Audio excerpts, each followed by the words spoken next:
The Entrepreneurial Journey podcast. We're talking business and building a culture that's kick-ass. Where we make it happen, grab your seat, let's have a blast. At the Entrepreneurial Journey podcast. Now, hi and welcome to the Entrepreneurial Journey podcast from TriCrest. Today I have Emma Thomas with me. Hello, Emma. Hello. She is a director at Root Scene, amongst other things that we'll go into shortly. But Emma started her life in marketing and has found her way into running a tech business. So it's quite interesting to see how that happened. So Emma, tell me about the moment you ended up in the tech business. Let's start with that. It wasn't a moment as such. It was a slow transition over a number of years. I've worked with a variety of tech companies while I was running my own marketing consultancy business, and this was one of the clients I had. So working with them probably over a period of 6-7 years, something like that, before we then got into the discussion of, well, actually, this could be on a different, more permanent basis. So that transition to me being full-time director in the business was about 2 years ago. Wow, okay. And what attracted you to the business and what it does? Tell me a little bit about what it does. So when I first became involved 6 or 7 years ago, the technology and the products that we have now in Root Scene didn't exist. Okay. And that's part of the excitement. It's new, cutting edge technology. It uses LiDAR, which is a type of sensor, a laser sensor. It uses UAVs, which most people know as drones. We don't do the drones bit, but our product is flown on drones. So it's all new and exciting technology that we are working in, and that in itself is exciting. It brings its challenges because we are entering new markets with new technology that people haven't used before. So a lot of it is about educating them into the benefits of why they should think about doing something that historically they've done in a very different traditional way, why they even think about doing it in a new way using our kit. That's interesting. Who are your clients then? We have a huge range. The main targets for us where we're gaining traction are, we've got government agencies. The kit isn't cheap, so it's, for a lot of companies, it's a capital expenditure, so it's a heavy investment. So government agencies, where they can see that they've got the demand for our product and they've got the budget, so that it's a no-brainer and a win-win. Then on top of that, there are service providers where they would provide the survey service to end users that, unlike government agencies, don't necessarily have the volume of projects and they don't have the budget to buy outright. So then we sell to those service providers.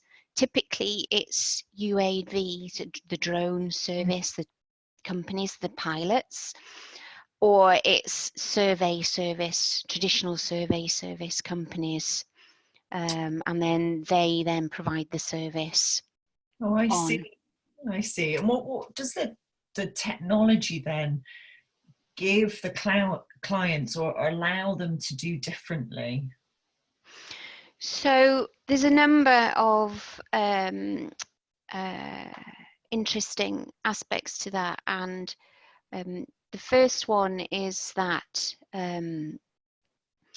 it gives them access and the ability to survey in places that they physically would not have been able to do before, Okay. either because the area was too dangerous and you just would not send a person, or the area was small, discreet, so it wouldn't warrant mobilizing a helicopter or an aeroplane, because you know that's thousands of pounds an hour. Yeah. And you just it wasn't worth, it was cost prohibitive, wasn't worth doing. Okay. Or the area was just too remote. So there's lots of different factors there where then we fill in a sweet spot. So what we're doing is we're not necessarily saying we're taking away business from the traditional ways of doing things, but we complement it. Yeah. Yeah. So it's getting to those hard to reach places that traditional surveying methods can't get. Yes, or Right. dangerous, hazardous environments where you wouldn't send people. Okay. Okay. Cool. So that's a bit of an understanding of the technology.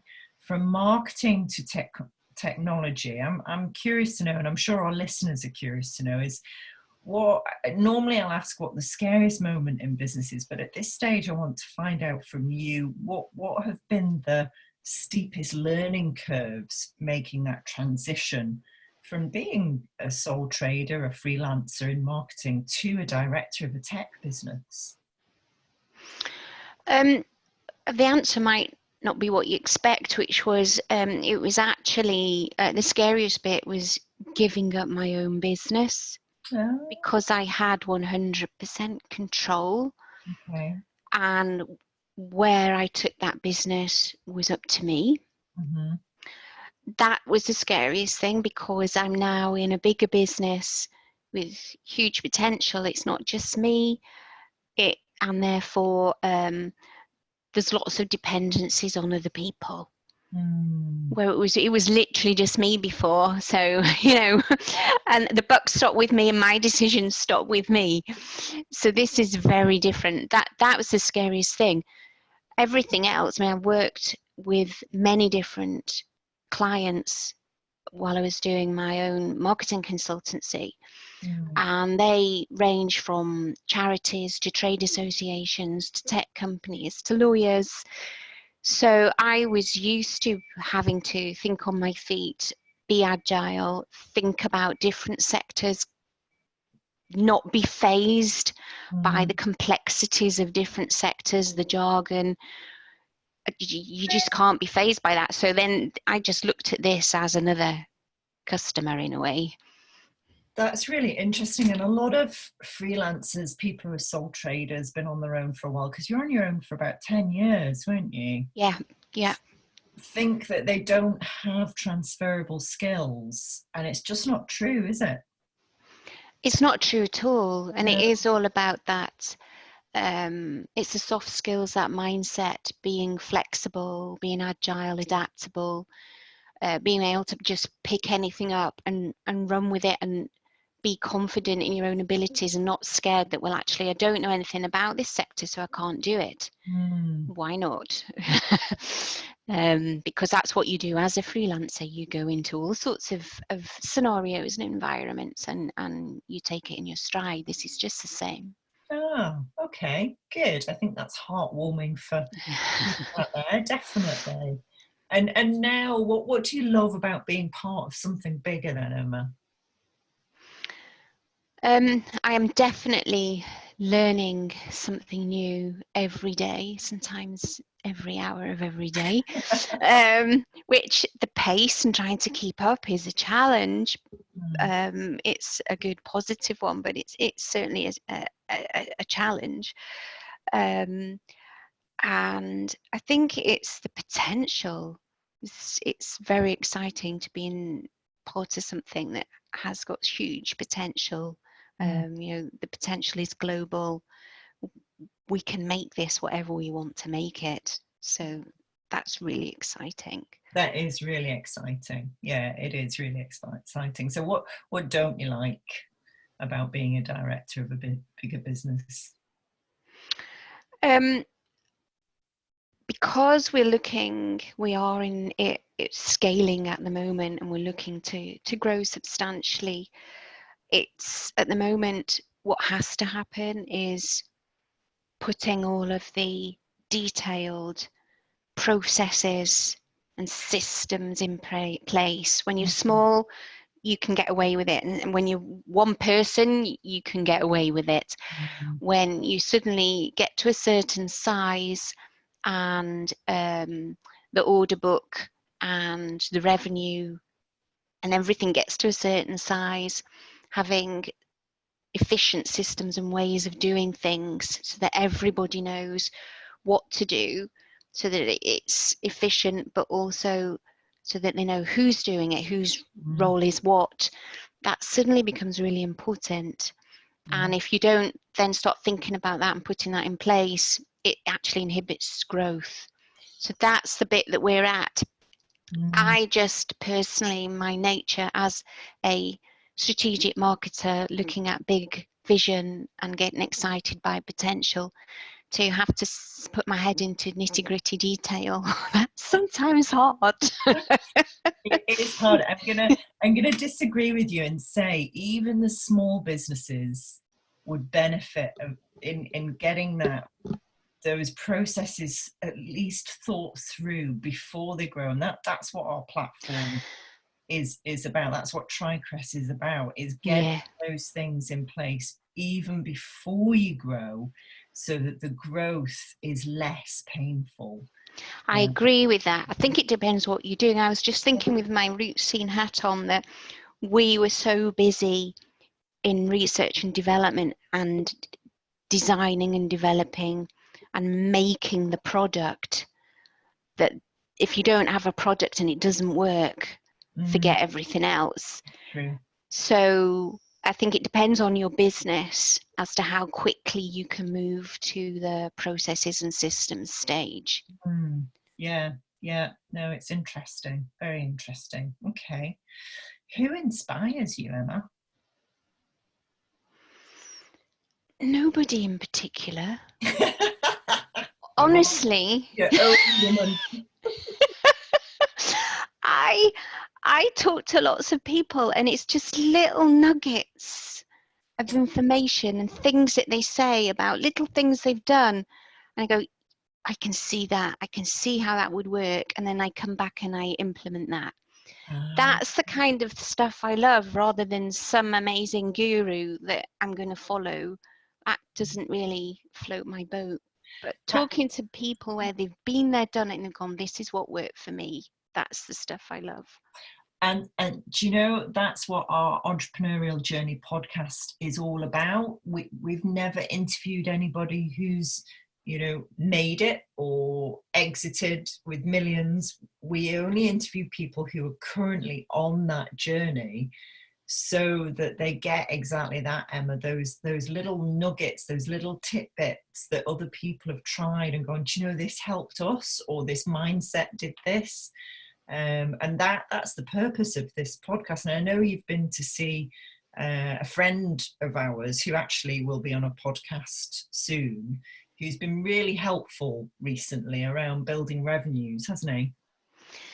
That's right. And I think it's about having that advice at the right moment. It's all about timing, isn't it? And you get to a point where this just isn't working. How do I do this differently? Having a conversation with somebody where they're experienced and they've been there, done it, it helps you accelerate what you're trying to do, rather than have to fall into every pitfall and work your way out. You can jump over them. And that's exactly what's happened. And and the conversations and the help I've had literally this week have been vital in where our thinking and where we're going to go next on our revenue generation. And that was for the price of a coffee, wasn't it? Not even that. Totally free. Totally free. Wonderful. Well, that's what the networks are about. That's the collaboration that TriCrest really want to encourage other entrepreneurs to do, because it is incredibly helpful, isn't it? It's really powerful. It is. Yeah, and then it's just making sure that you're available to give back as Yeah. well. Yeah. And sometimes that giving back comes in the most unanticipated, strangest forms, and you just say something and somebody, latches onto that, and you have a conversation. You don't think you've done anything, but to them it's enormous. Yeah, yeah, definitely. I like that. Okay, what motivates you to get out of bed in the morning, Emma? I'm a very optimistic, self-driven person, and just having a challenge of this can be a global company and be amazing is enough for me. Wonderful, wonderful. And what keeps you awake at night? Not very much. I'm usually exhausted.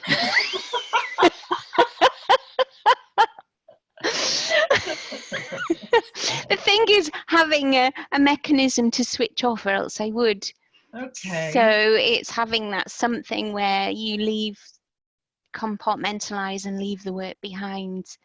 I think having that and learning that skill and learning what it is that helps you switch off is really important. Otherwise, you can be doing it 24/7. Just Yeah. working out what that thing is for you. What is it for you? You're able to share?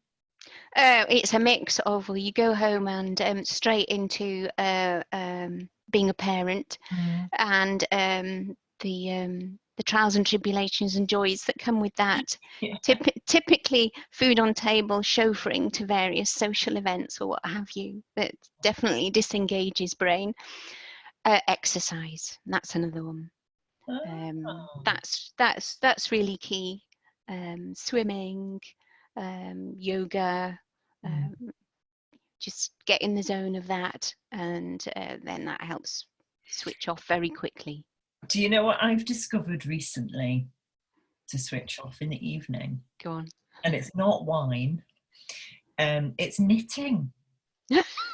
Oh my. It's knitting, and I have discovered that knitting has the same effect on me as meditating.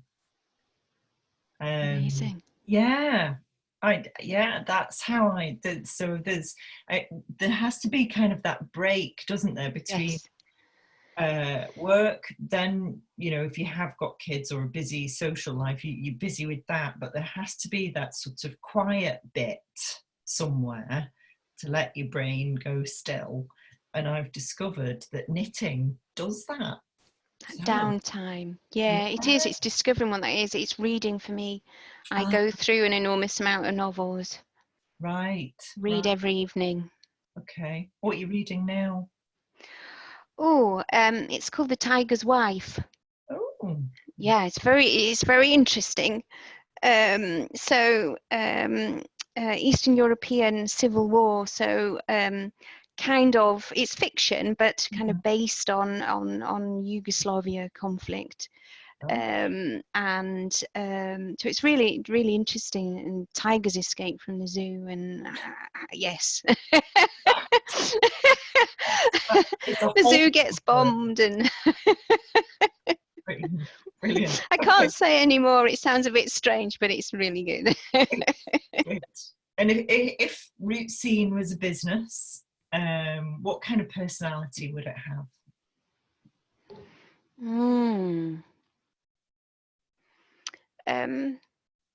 That's a tricky one because there's two sides to it. Okay. And with any business, the culture and its personality is driven by the directors, the founders, and who's leading the company and the vision. And we've got two very different people leading the business. So we've got the very factual, analytical, technical side, because what we're doing is very accurate survey instrument design and development. It has to work, it has to be right, it has to be accurate, it has to do what it says on the tin. Okay. And that's definitely not my mindset, it's the other director. So we have that side, but then we have the let's go for it, opportunistic, seize the day, which is my contribution. So it's a mix of those two. Ah, okay, that's a nice yin and yang. Yes, has its moments, but it's very complementary. So that is quite, if those kind of opposing modes of working work together, if you've got sufficient common ground in terms of the way you communicate, then they can work beautifully together. Yes. I've seen an example in recent weeks where they don't have the common language, and they literally, the technical person, analytical person is talking, and the big picture kind of feeling person just doesn't understand a word they're saying, literally doesn't understand them. And it was something that a sales coach that said to me actually in 2018, which was, we were talking around a topic that I can't even remember what it was. And one was saying one thing, one was saying another, and he stood back and he said, do you know that you're violently agreeing on this point? I hear you saying the same things in different language. I love that, violently agreeing. Yes. Fantastic. So I use that all the time now. Whenever we get heated, it's like, do you know we're violently agreeing? Yeah, perfect. It takes the heat out of it. It does. I'm going to steal that, Emma, if that's okay. That's fine. It's Brilliant. not mine in the first place. That's fantastic. Okay, so people can go to the website, which is routescene.com, which is literally ROUTESCENE.com, and have a look and look at this wonderful technology that you're involved with. I know you've got lots of tenders out there, and I know you already export to the States, is it? Yeah. We've got customers, various customers in countries in Europe, and then our primary target market is North America, and we do have customers there already, Canada and US. Fantastic. Well, Emma, it has been an absolute delight to speak to you today. Thank you so much for your time, because I know how incredibly busy you are. You're welcome. Thank you, and best of luck. And I look forward to seeing the global domination with Root Scene at the helm. So do I. Thank you. Take care. Bye. Cheers. Bye. Bye. The Entrepreneurial Journey podcast. We're talking business and building a culture that's kick-ass. Where we make it happen. Grab your seat, let's have a blast.